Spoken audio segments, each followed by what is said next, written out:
see so many beautiful faces, especially on a Zoom meeting. My name is Morgan Barnett, and I will be your marvelous MC for the evening. I've been loaned out from the Center for Women Speaking, which I'm sure you guys are all familiar with, being the amazing writers and speakers that you are.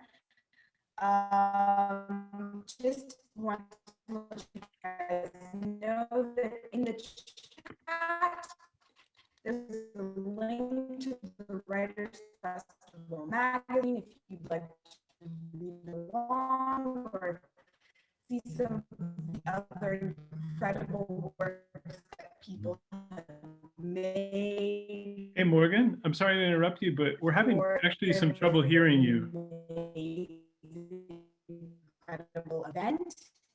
And since it is now 6:30, without further ado, here's our first group of positively phenomenal poets. Delaney Porters, would you start with Delaney Porter? So sorry about that, you guys. Sometimes that's what you have to do in Zoom University. I'm so sorry. Sorry about that. Did everybody hear what I said about the link? I think you should start from the top and yeah. Okay. My name is Morgan Barnett. I'm on loan from the CWS, and I'm here to help out by emceeing for this year's Writers Festival. Here is the link for the Writers Festival in the chat. Can you guys hear me now? Yes. Okay, great. Then great. Okay, my name's Morgan Barnett. So sorry about that. Sometimes that's what happens with Zoom University. I'm so honored to be serving as your MC for tonight.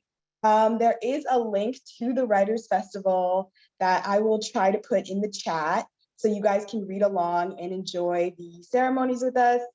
Just give me 1 second so I can do that. But I'd like to say I have had the opportunity to read some of your works, not all of them, unfortunately. And I have to say everyone here should give themselves a big round of applause. You guys are so amazing and also incredible. And I'm honored to be a part of the magic going on tonight. Now, if you do have access to the link, could you please go to page 10 so that Delaney Porter, the first of our phenomenal poets, can start us off with their poem, Consummation. All right, can everyone hear me? Awesome. All right, this is Consummation. In the Easter yellow tiled bathroom of our 1-room, 3-month lease, he tells me while brushing his teeth about how his grandparents honeymooned here, converted motel, Birmingham, Alabama, big city south, view of the parking lot. I think of their first time missionary and wonder if it hurt, or if they talked after about their grandparents' honeymoon, or if they expected their granddaughter's son to share a bed with me behind one of these repainted doors. Thank you.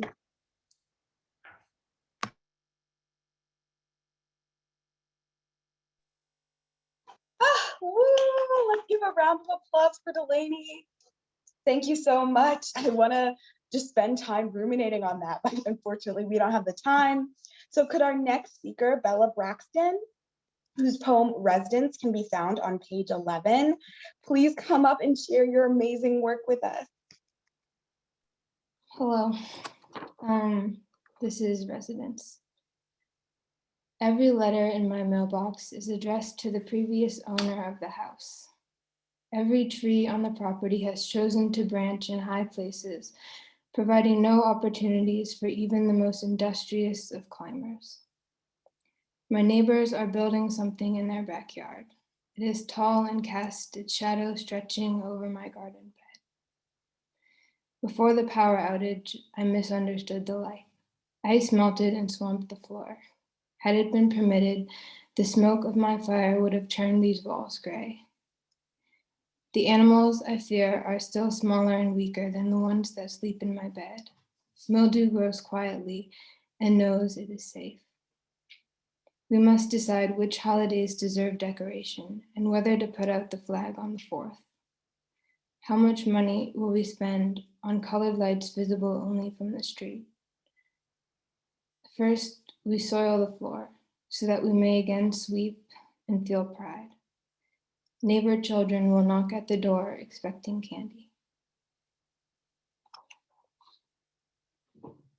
Wow, thank you so much for that, Bella. And kudos to you for, I think, being the only person who's submitted, who was included in the Writers' Festival twice. So just impressive breadth of discipline spanning awesomeness over there. Our next amazing poet is Maya Martin. And forgive me because I might have, I'm not being able to read my writing on the title, but their work is a letter from Virginia Woolf to Vita Sackville West, and that can be found on page 13.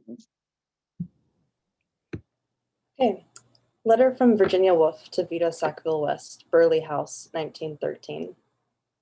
Lysol, old lint, sterile doorknobs. I'll be here, in this corner, licking the smell of madness from my wounds forever.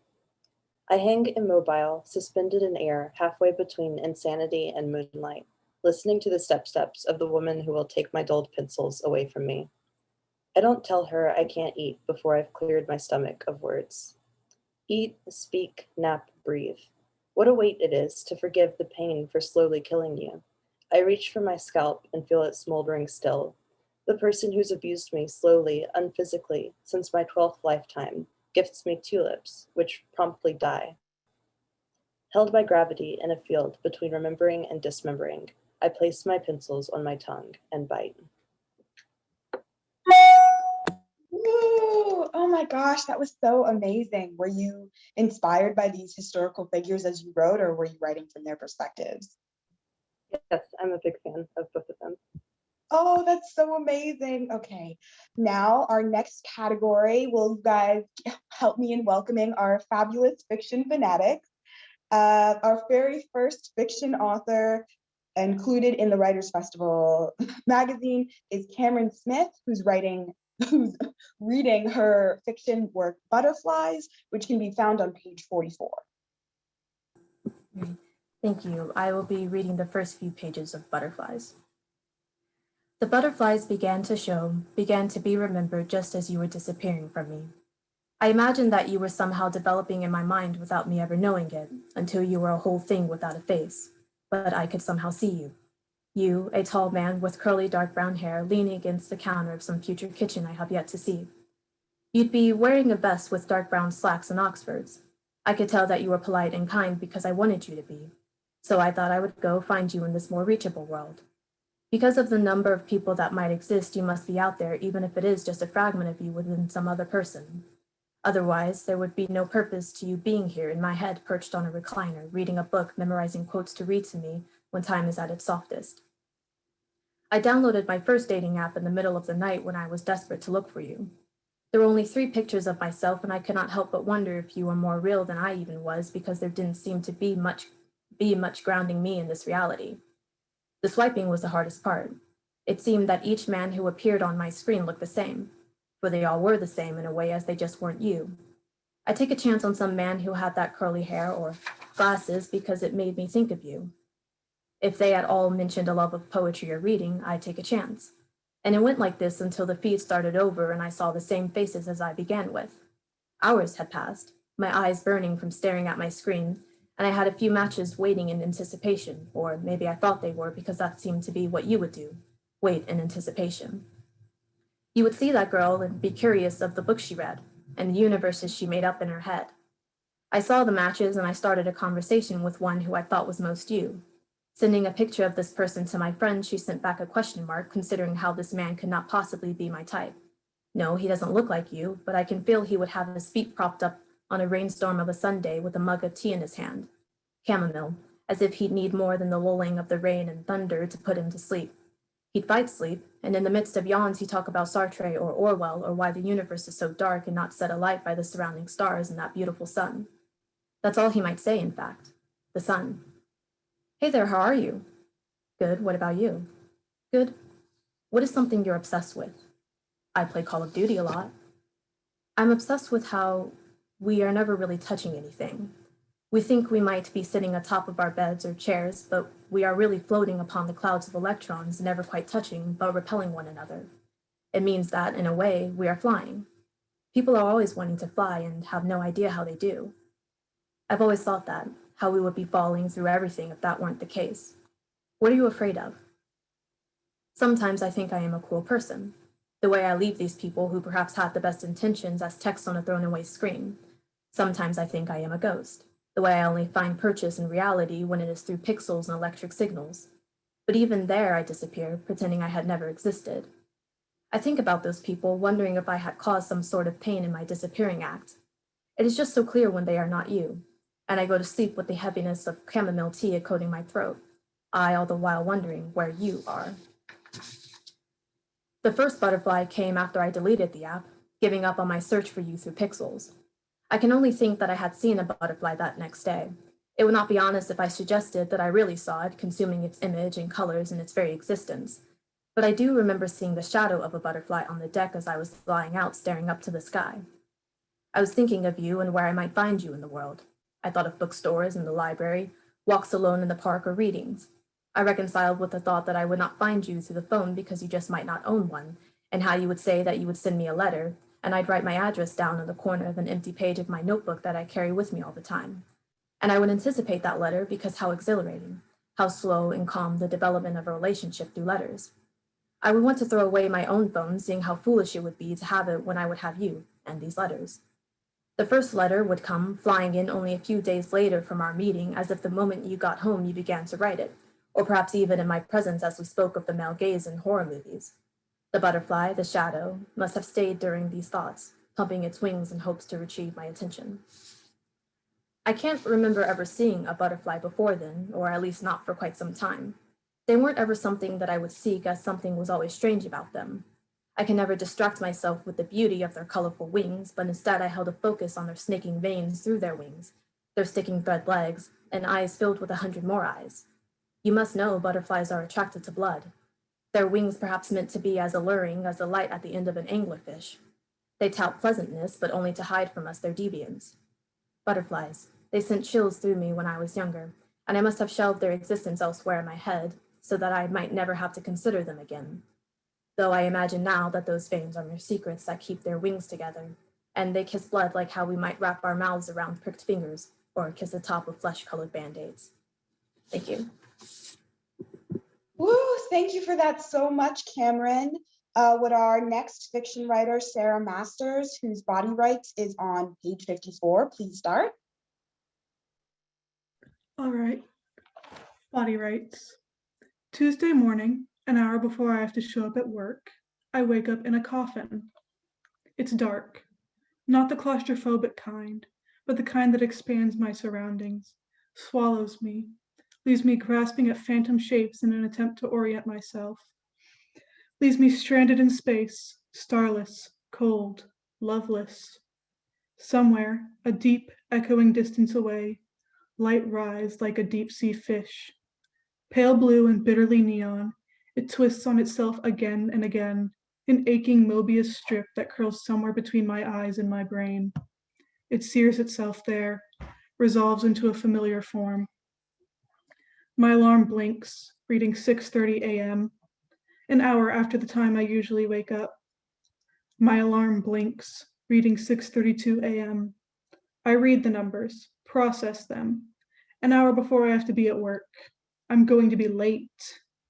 Bile climbs up my throat, and only the terror gagging me keeps me from throwing up all over myself. Filled with a desperate fire, I leap out of bed, or try to. Walls meet my twisting, and my hands scrabble around me. The formless darkness resolves itself into unfinished wood, splinters catching my frantic fingers. Wood above my head, brushing against my nose in a rough caress. Wood below my feet, solid against my jackrabbiting kicks. Wood against my barely bent knee as I buck against the confined space. I'm not afraid of being trapped, of being in close quarters. I can't afford to be, with the size of my apartment. But here, pressing against tight, unforgiving walls, Terror crushes me. The heartbeat pounding through my bones is a stifled scream saying, I'll be late, I'll be late, I'll be late. With my infrequent employment, I tend to have a lot of time to myself. I spent most of it at the local library on the internet. It almost feels like I'm a kid again, only possessed by a looming anxiety that makes my hands tremble on keyboards. To further compound the reflection of my childhood, I also spend most of the time scrolling through WikiHow, trawling through articles explaining how to wear velvet dresses or how to make cats like you. When I was 7, my parents were freshly divorced. I had to stay at my grandparents' home in the Ozarks for the summer. My mother was looking for new love and always in the habit of hiding the messier aspects of herself, be it her credit card debt or her massive collection of porcelain figurines. Of course, the messy side of her also included me. At the time, my grandfather was still healthy enough to move under his own power and spent most of his day hunting in the woods or perching in his stand with a bottle of wine. Grandmother religiously monitored her beehives, firm in her belief that bee stings could cure anything from joint pains to depressive episodes. Both of them were enjoying their child-free, retired lives, and while they weren't particularly upset about my presence, they weren't particularly interested in it either. For that entire summer, my grandfather walked me to the town's local library, a single-room building with scored wood floors and large windows, whose frames peeling white paint littered the top of the bookshelves. Most days, the librarian didn't turn on the AC or the lights, instead opting to shove the windows open and let the breeze do the rest. When we got there, my grandfather would say to me, "Remember, Marnie, don't leave until I come back for you. Stay. You hear me, girl? Stay." I mostly ignored the dismal children's section with its crumb-filled books in their worn soft corners. After all, I was 7 years old now, and my mother had assured me time and time again that it made perfect sense for me to be independent at this age. Instead, I spent my time perusing the impressive collection of how-to books. By the end of the summer, I learned how to fold 7 basic origami figures, how to create rudimentary stained glass, how to succeed at an interview, and even how to pick up girls. Now at a bored and disaffected 27, I reverted to that state. 2 weeks ago, just before the temp agency found me another job, I read about being buried alive. I'm tumbling through the air. Ocean waves below me, heartbreakingly blue. I hit them like I'm falling in love, and they shatter, a broken mirror cradling me. Into them, I sink, and moon jellies drift off my body, bubbling up to the surface.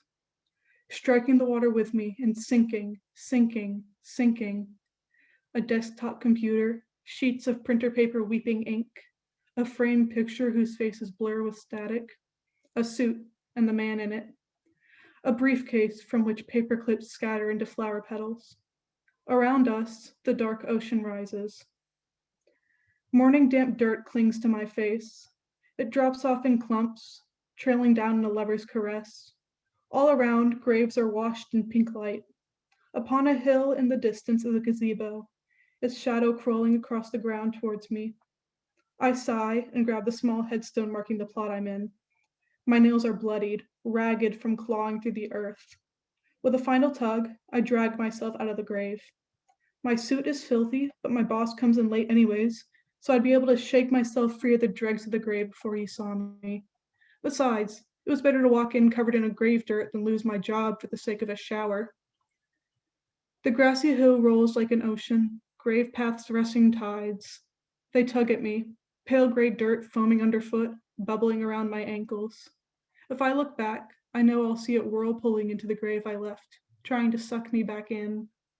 I push past it. If I idled around in life, I'd never afford a grave in death. This early in the morning, the gate is locked, but after digging myself out of a grave, it's a simple effort to leap over it. Dawn's milky light soaks everything in an oceanic blue, casting pale shadows in a latticework across the streets. The noise of the cars that pass is muffled and liquidy, their forms wavering. The few people on the street waver too, timid forms, dripping in their suits and ties just like me. Rippling across the buildings, the shadows pass like ships far above. Drifting to the square, I sacrifice myself to the gaping mouth of the MARTA station.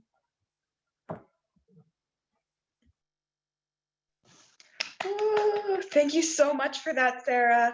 I just want, since we just finished 2 whole categories, I just want to give everybody a second to take a deep breath, digest all of those incredible emotions that we got from our incredible writers so far, just to take a minute. Yes, you're getting a lot of love from your audience, even if you can't hear it. And I want everybody who's gone before to know that. Just a quick reminder for all of our speakers from here on out, please keep it 7 minutes and under, just so we can make sure that we can hear everyone else's amazing performance. And without further ado, on to our next category, the astonishingly naturally novel creative nonfiction writers, starting with my friend Eve Barrett, who's reading The Haunted House on page 64. Thank you, Morgan. I am like a small creature swallowed whole by a monster, she thought, and the monster feels my tiny little movements inside. Shirley Jackson, The Haunting of Hill House. I do not feel safe in my own home, not for any really valid or sensible reason. I mean, it's suburban perfection, cookie cutter houses in a safe and beautiful neighborhood that's one long main road down from the town. The neighbors are nice and that smile and nod at you while walking their dog and holding their preschooler's hand type of way. And the elderly couple that lives to the right are a picture perfect cutout of Ellie and Carl from Up, thankfully without the tear-jerking beginning montage. I do not feel safe in my own house because when the lights go off and it's late at night, the shadows seem to stretch out from every corner, gleefully reaching to meet you where you are, no matter where you are. And once it has found you, the darkness opens its wide mouth to swallow you whole. In my own room, which is where I feel least safe, there is a hallway with no door that connects my bedroom to bathroom, a corridor that gets longer the more the sun leaves the sky, a corridor that I stare into every night, mouth dry, heart beating 10 beats too fast, eyes hazy but wide, watching the darkness that watches me back, that threatens to spill over the space from inside the hallway to me. I have to face it directly, almost always directly, because in my mind, if I turn away from it for a second, just for the quickest of moments, that is when they'll get me. Who are they? Simply ghosts of my own making. I sit staring paralyzed at this simple hallway that leads from my bedroom to my bathroom, and I fear. It doesn't make any sense. I am well aware of that. I am more than a little embarrassed to say that I am a 21-year-old who still needs her nightlight to get any semblance of a good night's sleep. So it would be more sensible to say that I do not feel safe in my own home because my own mind makes it so.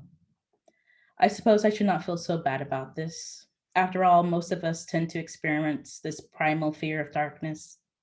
We are taught from a young age to be afraid of the dark. We are conditioned by evolution to be wary of what lurks in shadows. We associate light with comfort and peace.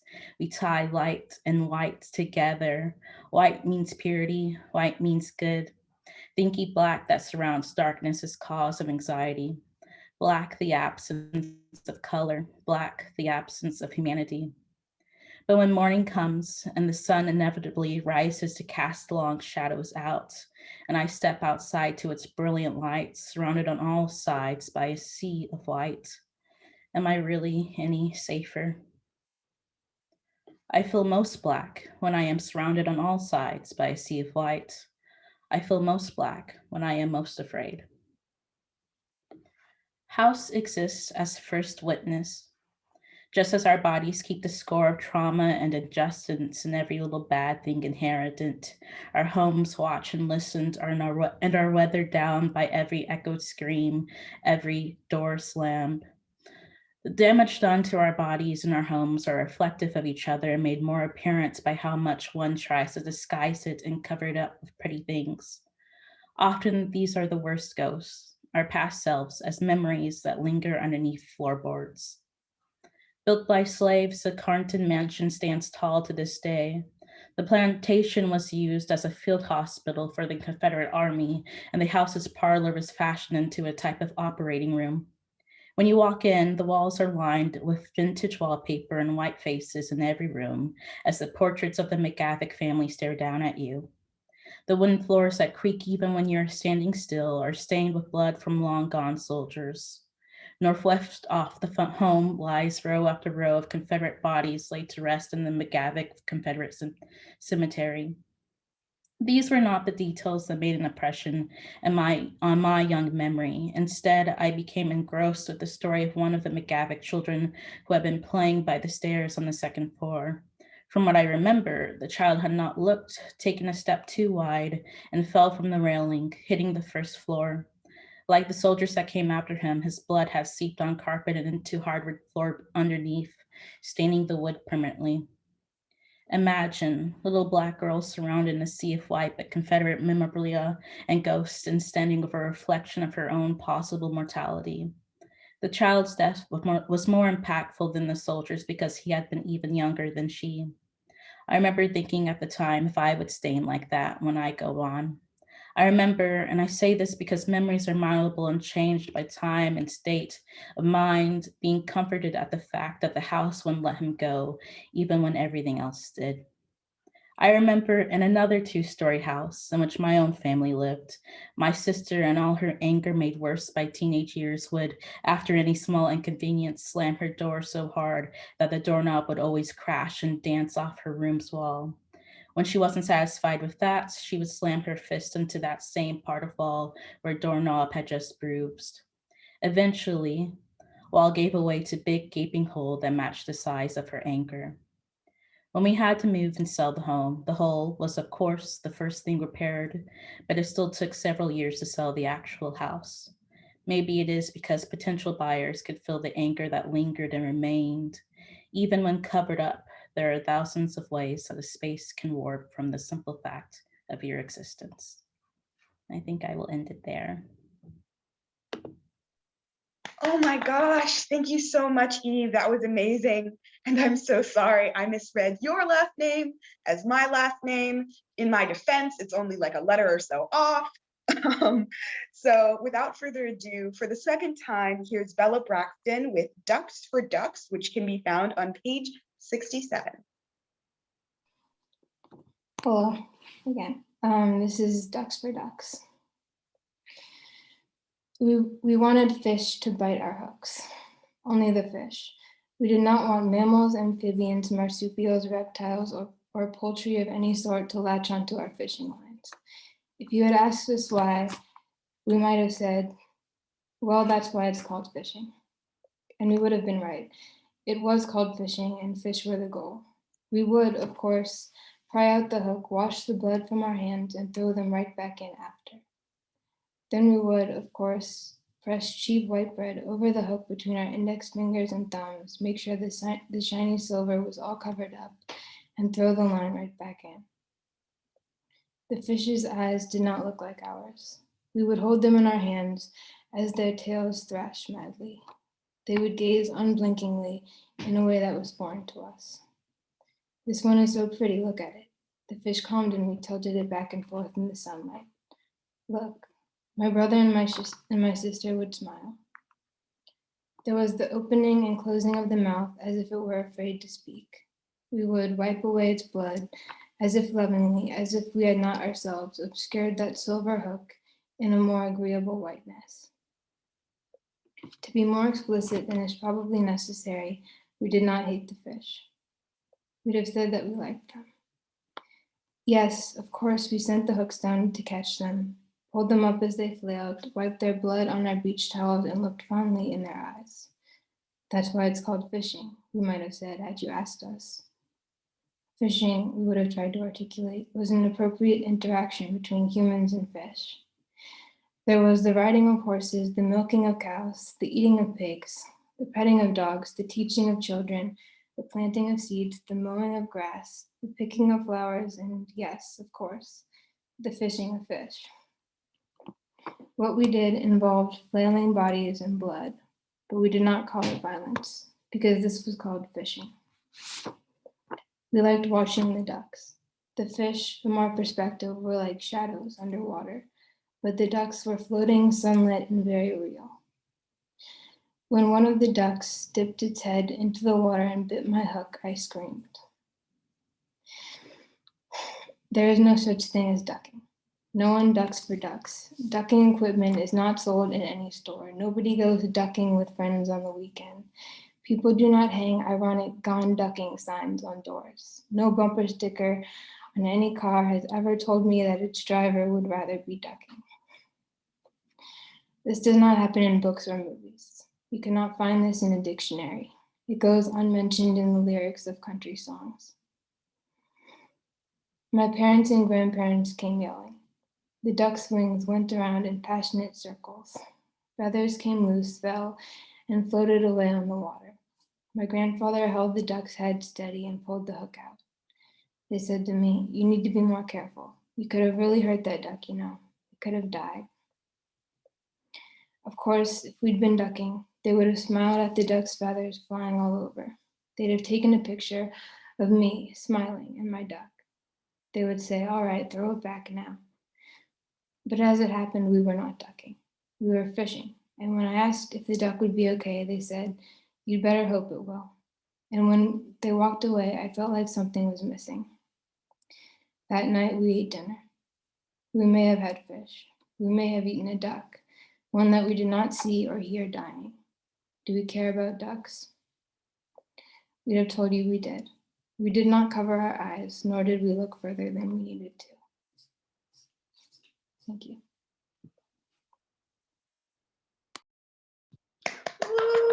Thank you again, Bella. That was absolutely amazing. Wow, just so incredible. And also, I know you made a couple of people laugh with the joke you made about going ducking. So I wanted to let you know that in case you didn't see it. The last of our naturally novel creative nonfiction writers today will be Maya Johnson, who's reading from Divine Insomnia on page 68. So Maya, take it away. And I'm sorry if I mispronounced your name. No, you were right. Right on it. Can everyone hear me okay? Good? Okay. Sometimes late at night, when my body is restless, I leave my dorm building in the dark to go for a walk. I try not to walk far. When I have manic days that end in my eyes carving designs into the ceiling as my fingernails draw blood from my upper arms in an attempt to remember that I am, in fact, still human, I leave my dorm building in the dark to walk blindly into the sunrises. Even before my diagnosis, I would walk like this only while the moon was high, down from the campus student center to the CVS downtown across from the liquor store.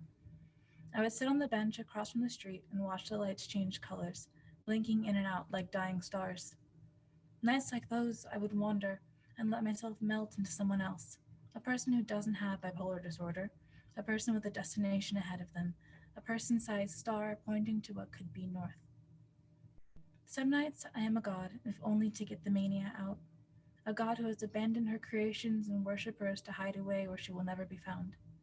And then, the horrible thought shoots into my head.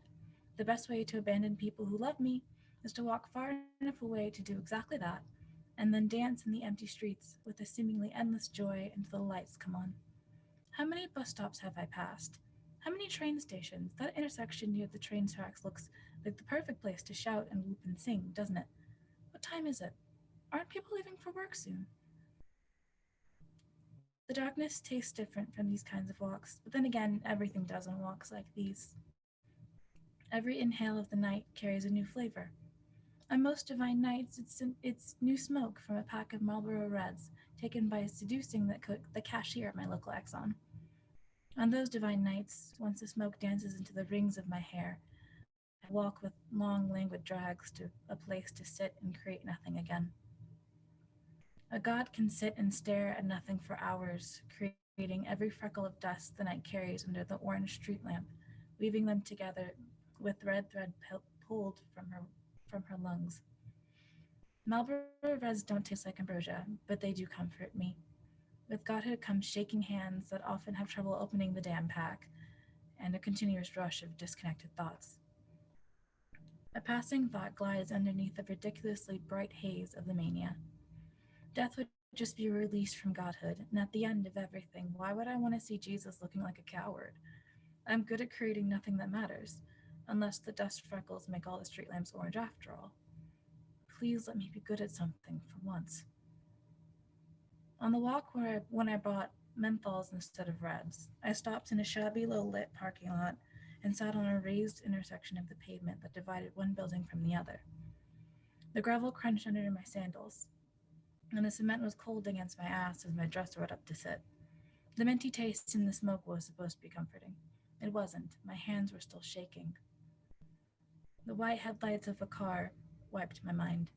I pulled into the parking lot in small jerks, and an oily man, mid-30s maybe, rolled his passenger window down and leaned over to speak over the hum of his engine. Need a ride? His car was warm. He didn't make me put my cigarette out. I would have thanked him if he hadn't kept driving past the campus. He ignored me when I continuously repeated that he had missed my stop. I dropped my lighter at the stoplight, but stayed quiet. Where was my God now? Where was I? The destination was a dark parking lot of an elementary school. The glare of the headlights reflected off of the cheerful sign. We weren't as far away from the school as I thought. I clicked out of my seatbelt and tried to find the exit without moving too much. The oily man unbuckled his seatbelt too, and then his hand went to the belt buckle of his jeans. He shifted toward the driver's door pocket off to the side and pulled out a wad of $1 bills as thick as both of my wrists tied together. He tried to push the money into my hands. What is this for? I asked stupidly. He tried to push the wad of cash into my hands again with one hand and made a motion with the other hand, up and down near his oily mouth, his tongue pressing into the inside of his oily cheek. That hand then went to unbuckle his belt. I'm sorry, I told him. I was holding the money gingerly. I really have to go home. I set the money in the cup holder and reached for my door handle. He picked up the money and tried to give it to me again, this time trying to shove it into my free hand. I got the door open and made a sprint for the sidewalk across the street and weaved my way into the road back to the school. I don't remember everything he yelled at me, though. I just remember being very grateful to the divinity that ruled my divinity as my worn leather sandals smacked the pavement. And I'll stop there, if that's okay. Wow, thank you so much. That was really, just so emotional and amazing. And thank you for not being mad at me if I mispronounced your name.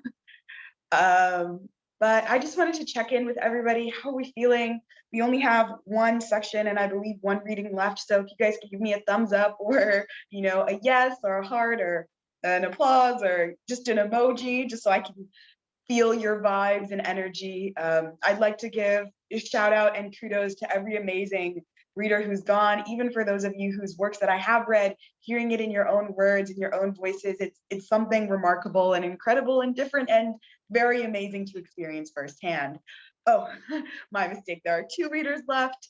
First, we will have our single prodigious playwright, Maya Gelting, who is reading Bones Under the Magnolia Tree, which can be found on page 103. And Maya has 2 readers reading for the 2 lead roles. So if you could pin Maya Gelting and Sara Latier to your screens. In a surprising plot twist this evening, I will be helping Maya out by serving as the narrator for her play. And just so you don't get distracted by my beautiful face, I will turn my camera off. Maya, whenever you're ready, please give me some sort of signal.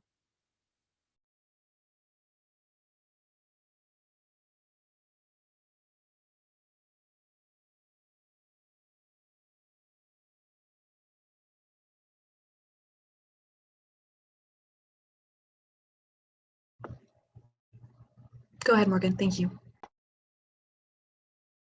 Okay. Bones Under the Magnolia Tree, a 5-minute play by Maya Gelting of Agnes Scott College. Cast of characters. Mina, read by Maya Gelting, 19. Jeremy, late 40s, read by Sara Latier. Setting, a graveyard behind a small southern church. Gravestones litter the ground from brand new to old as sin. 2 benches sit back to back. At rise, Jeremy sits on the left, relaxed. Mina enters right and makes a beeline for one of the new gravestones without pausing. One more thing. Why couldn't you have pulled this a year earlier when we were all home? Why did you have to wait until I was gone? I mean, Jesus Christ, Dad, you didn't tell me anything. And should I pencil you in for a weekly meeting? Here we are again on a Wednesday evening 4 hours from my apartment because somebody doesn't know when to just give up. The world's not full of poetry. It's full of shit. I hate it here. And I always know what you would have said. Tonight it's, oh, on nights like these, baby girl, the Spanish moss whispers sus her secrets in the air, sticks to your skin like a lost desire. You know what I think? It's just hot and sticky. What got him? Without turning around, he motions her to sit down. She does, so they are back to back. Nothing special. So sorry for your loss. The family appreciates your support during this difficult time. Can hear you thinking up in South Carolina. Reckon they can. What about? He always said, I've seen bones. Over on the side of the road after the flies and the crows have picked them clean until they gleam like new silver. That's where we're all going. And I reckon bones and magnolia petals are painted in the same color. Guess God ran out of clean paintbrushes. And you have to bury something with the seed or the roots won't take. So bury me under the magnolia tree. And yet here we are with a brand new gravestone. If a man don't do enough in his lifetime to make a mark, no reason to make sure his grave does. I believe my father's archaeologist husband would disagree. Feels like somebody scooped out my insides with a melon baller. Sounds painful. It's not really, just numb. Like someone emptied out all my insides and replaced them with a glass face, one of the pretty ones with a pink bow on the neck. And I keep trying to push my face against the glass, leave a smudge or something. Still pristine, like nothingness. I should have come home earlier. And done what? I could have been with him longer. I could have made sure he wasn't alone. The walls in that room were too white and clean for any love to stick to him. They asked if I wanted to leave. They said I should leave. Who? The nurse. She said it was normal. It was better not to be there when they flipped it off, that he wouldn't know, but he did. I know he did. And I wasn't there. In all them stories he told, there was an angel that took folks off to heaven. But there's not, just a space about this tall. It's over now, baby girl. Dad? She starts to turn around. He stops her. Dad, I'm sorry I wasn't back to say goodbye. I'm sorry I wasn't home more. I'm sorry I forgot to make you a Father's Day card and... Take a deep breath, baby girl. Daddy, do you forgive me? Don't matter now. All that matters is if you forgive yourself. It can't be over. That can't be it. There's so much more left. It's not fair. It's time to say goodbye, baby. Daddy, I miss you. Put some of my ashes under the magnolia tree. I will, I promise. Dad, please. She finally turns around. He is gone. I love you. Lights dim. We hear Jeremy singing his favorite hymn softly. Lights up on a huge magnolia tree in Mina's backyard. Jeremy sits under the tree to the left. Mina enters with her journal and sits down on the right. She rips out a page, then begins to read it aloud. Hi, Dad. We're selling the house. We found your wedding pictures. I hope you're just as happy, gathering up sunlight. Sometimes I think I can hear you. The way the leaves rattle together in the wind reminds me of you somehow. Stubborn. We're going up to Maine. I hope you like evergreens, too. You always said you'd find your way up through the roots until you got out to the magnolia blossoms and you could see the sun again. I hope you like it up there. She places the letter carefully under the tree. She looks directly at Jeremy and they make eye contact for the first time in the play. Goodbye, Daddy.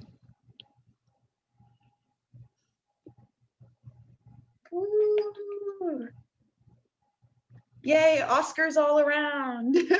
Thank you so much to our incredible actors. And I apologize for my faux pas earlier. We do have one more reader left. Special mention to our honorable mention, Ellie Davis, who is reading Neighbors, which, and your honorable mention is on page 113.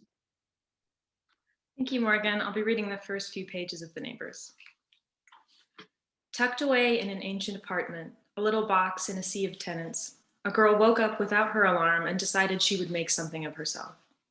It was what she had moved to the city to do, but she hadn't done it yet, and the day felt right for it. She would eat a good breakfast and wear her new clothes and feel nothing but happiness. She got up and walked the few feet from her bed to the kitchen counter, toasted downy strips of bread, and squished an avocado out of its wrapping. The pit she scooped out with care and left to roll a few slow inches down the counter. A tree could grow from that, she thought, but she had no time to confirm the answer and no one around to ask it to. Someday she would find out for herself. Her apartment was cozy, the way she liked it, and small, the way she knew it had to be. The room was shaped like a shoebox, and the thin windows were smudged where the girl pressed her hands against the glass every night and fogged up her view of the city. It was her best connection to nature. There were no animals here, for there were no trees on her street, and no squirrels or birds wanted to live inside her cinder blocks. The girl told herself that dogs must walk their owners along the sidewalks in the mornings when she was on the train to work, and children must run home from school in the afternoons when she was typing up schedules in the swivel chair that made her dizzy. The city was full of life, and just because she wasn't a part of it didn't mean it wasn't there. As she finished her toast, the girl dressed before the mirror and tilted her head, pulling at the hem of her skirt. She had found it at a department store, and the effort of trying it on, dragging it through the aisles, and hauling it across the counter had exhausted her. She knew her clothes didn't fit just right, and her heels were too short, but she would do a better job next time when she had a friend to go with her. The girl curled her hair into a bun and listened to her upstairs neighbors, the ones who played the violin and made big breakfasts and bounced the dogs' tennis balls around the rooms. If she closed her eyes and listened hard, she could hear the sounds of waking all throughout the hall, the sounds of people happy to be living with one another. There would be noises on the stairs too, and in the train, and all throughout the day, people would be living next to her, but not with her, seeing her and never looking at her. She swept her eyes across the room, checking for bobby pins and ladybugs and anything out of place, but there was nothing left to do but go. The girl picked up her bag, fastened the ties on her coat, and trailed her fingers along the wall before flipping the light switch, a sound so soft she could barely hear it herself. She closed the door just as quietly and was gone before she could convince herself to stay. As the ceiling lights flickered off, they sent bursts of shadow along the walls, and the rays of sunlight were bright on the patches of dust the girl had forgotten. In the softer light of day, the room looked broader. The lights gave a final pop, and the mouse family sat up. They lived in the wall across from the counter, and they had been awake since the girl had padded her way into the kitchen to make breakfast for herself, waiting patiently as she slotted bread into the toaster and sang a little song under her breath. She was still clumsy with knives, and her voice was too thin and high for her next-door neighbor's liking, but the mice spoke that way to one another and would stop and listen as the girl strained for the notes. They had been watching her for a month, and they liked her much more than the man who had lived there before her, or the fighting couple before him, or the pack of stomping children who never seemed to go outside. The girl never made noises with her feet, and sometimes she dropped a chip or a little piece of fruit so perfectly the mice knew that she had done it on purpose. The couple hadn't once left any good food out, and the man had loud friends and loud laughter that pulsed through the floorboards and bothered the mice as they slept in the walls. The girl was small and quiet and left for the whole day. For the mice, nothing could be better. Once they were sure the girl had gone, they left their nest and went to their favorite corners of the apartment. The smallest could not travel past the coffee table, so they clambered up its wooden legs and chewed on the girl's magazines. She had left a stack of papers there in frustration, marked with angry red ink, but the mice walked across them to the newspapers, which had gathered a fine layer of dust. The girl loved to read, but she had no time to look at everything she'd ordered and no energy at the end of the day to leaf through every page and notice tiny teeth marks. The older mice went to sniff at the girl's shoes, worn down on the sides where her feet slanted inwards. Sometimes she would toe off her shoes, toss her coat on the floor, and drop into bed like a sack of flour, and the mice would drag one or two socks back into the walls. When she woke the next morning to put everything back in its place, the girl would make a little huffing sound and look through the laundry basket for the missing sock. She would rest a hand on her hip and turn in a circle, ruffling her hair before shrugging and walking over to the refrigerator. She was a roommate who knew how to share. The mice amused themselves with the girl's things until the sun began to sink and they knew she would be home soon. They ran around the room one last time and then waited inside their doorstep for the girl to arrive, but she did not come. The sunset was just beginning and the girl was always home in time to watch it. The mice stared at the door and wondered if she'd found better roommates somewhere else. They wandered through the walls, nibbling on insulation, but it did not satisfy them as it used to. The scraping sound of their paws on the plywood seemed louder than usual, and the echoes bounced from board to board and unbalanced them. When the mice heard the ugly, grating sound of a key scratching into the lock, they hurried towards it and watched the door swing open. That's where I'll stop. Thank you for listening. Woo, ending on a bit of a plot, cliffhanger, I see.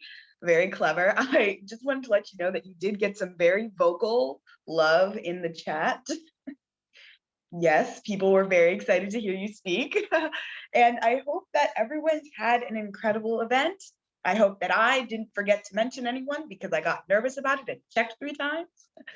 And I wish everyone an amazing Writers Festival and an amazing night if our host and the academic staff here don't have anything else to add.